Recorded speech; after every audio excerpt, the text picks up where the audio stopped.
people on board got too wrapped up in filming their little mockumentary and forgot to steer the damn thing.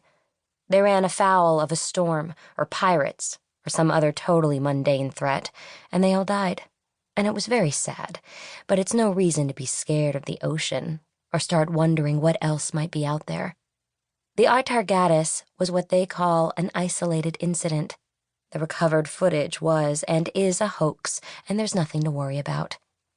Those people never explain how the camera crews on the Atargatis did their special effects in real time. No amount of prosthetic work in the world could turn a human being into one of the creatures seen swarming the ship during the most violent of the leaked footage. Those people never explain why, if what happened was weather-related. Not a single scrap of data supporting that theory has ever been released by either Imagine or the National Weather Service. The loss of the Atargatis was a public relations nightmare for the company. If Imagine had a way of reducing their liability, they would certainly have offered it by now. Those people never explain a lot of things.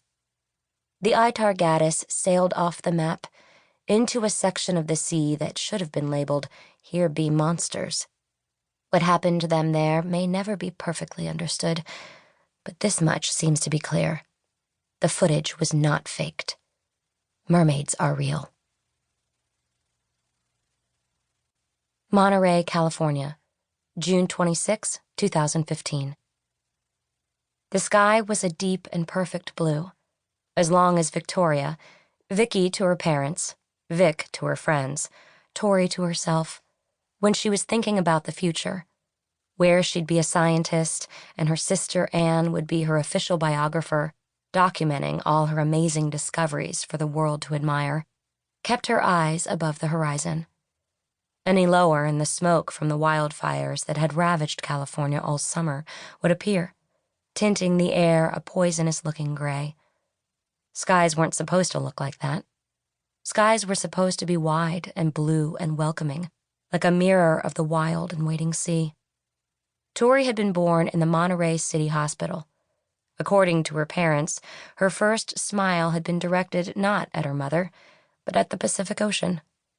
She had learned to swim in safe municipal pools by the age of 18 months and been in the ocean, closely supervised, by the time she was 3, reveling in the taste of salt water on her lips and the sting of the sea spray in her eyes. She'd been grabbed by a riptide when she was 7, yanked away from her parents and pushed 20 yards from shore in the time it took to blink. She didn't remember the incident when she was awake, but it surfaced often in her dreams.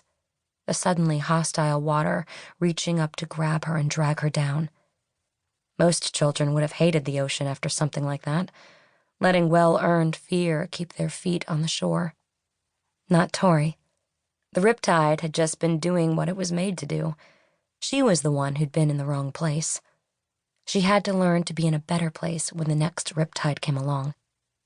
Her big sister Anne had watched Tori's maritime adventures from the safety of the shore, slathered in SPF 120 and clutching her latest stack of gossip magazines. They'd been so different, even then. It would have been easy for them to detest each other, to let the gap in their ages and interests become a chasm. Anne had 7 years on her baby sister. She could have walked away. Instead, somehow, they'd come out of their barely shared childhood as the best of friends. They had the same parents. They had the same wheat blonde hair, although Anne's had started darkening toward brown by the time she turned 17, prompting an endless succession of experimental dye jobs and highlighting processes. They both sunburned fast and freckled even faster. They even had the same eyes, dark blue, like the waters of the Monterey Bay. That was where the similarities ended. Tori was going to be a marine biologist, was doing a summer internship at the Monterey Bay Aquarium, and starting at UC Santa Cruz in the fall on a full scholarship. Anne was a special interest reporter, read Talking Head for Geek News, and well on her way to a solid career as a professional media personality. The last time they'd seen each other in person had been 3 days prior to the launch of the SS Atargatis, a research vessel heading to the Mariana Trench to look for mermaids.